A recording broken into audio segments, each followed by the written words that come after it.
You know, a person who's into organized religion in any way? I like the idea of people getting together and thinking about something bigger than their bank accounts.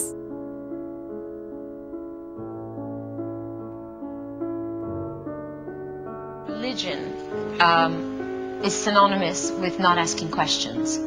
And what I call religious thinking is robotic thinking. It's, we do things because this is what our ancestors did, this is what my father did, my grandfather.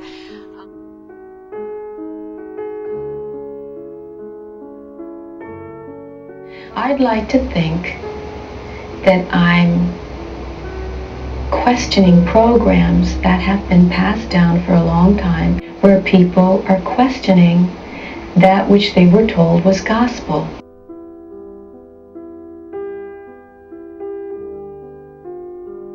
I think the idea of belief is pretty powerful. I mean, particularly because we all have our own belief systems, regardless of whether we are an agnostic or a hardcore Catholic. I mean, we all have these day-to-day beliefs that sort of make up our interpretation of the world and how we perceive it. And just as long as we're questioning those things that we believe and making sure that they're working for us and not necessarily against us, I think that's when the kind of tricky thing happens.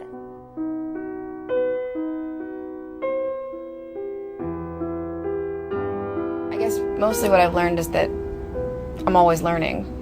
You know, I'm always growing and always learning, and it's never going to stop, I don't think. I think until I die, like, I'm going to continue to change and learn.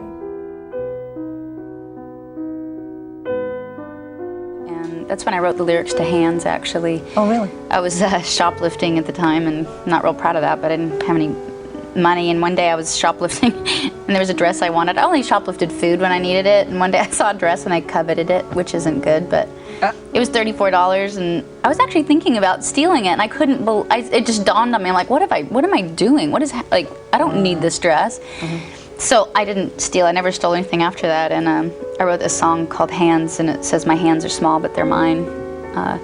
No matter how poor you are and down and out you are, what you do with your hands at least is up to you. So I wrote a lot of, great songs at that time, and it really was a pivotal point when I realized you can't be a victim. You know, if you're going to turn your life around, it's going to be up to you. Nobody else owes you anything.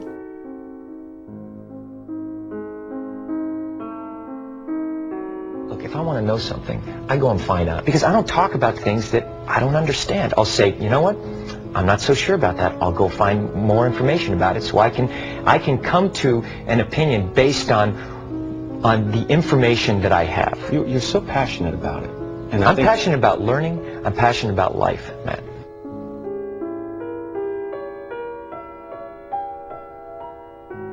Now at this point in your life, it seems that you're opening. There's some part of you that's softening. Something that's looking for wisdom, usefulness. Well, thank God. What do you mean by that? Well, thank God I'm searching for wisdom and usefulness. One hopes that one gets to that point in their lives sooner or later.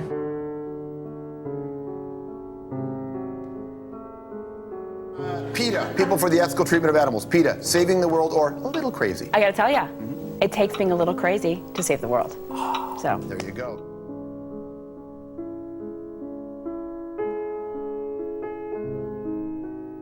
I'm a big animal rights activist. I've been a vegetarian my entire life. I don't wear fur or anything like that.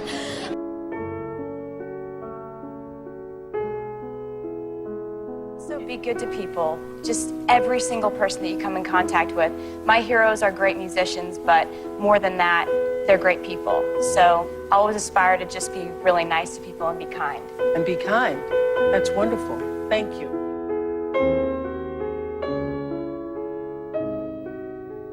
How can you love and respect somebody else if you don't love and respect yourself? And people don't really respect themselves. Do you notice?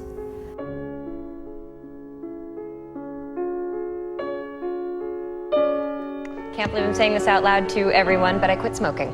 So when I was quitting smoking, I figured, okay, this is probably a good time to make some changes, and so I quit drinking, and I quit Now, let me meat, interrupt there, but I know that's an impossible combination, the smoking and the drinking.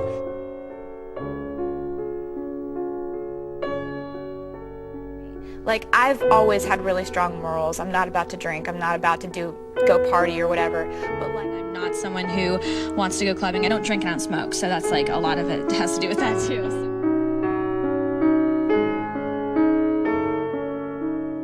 Fairies. I loved fairies when I was little, and I loved it so much. I wasn't big on fairies myself. Yeah, I don't think so. It's really fun for me because anything can happen in your imagination, and it's just someplace that I like to hang out, you know, and I love books too, so I read a lot of books. And that's my terapithia, when, you know, everything's just a whirlwind around me. I just kind of read a book or just sit in my room and think.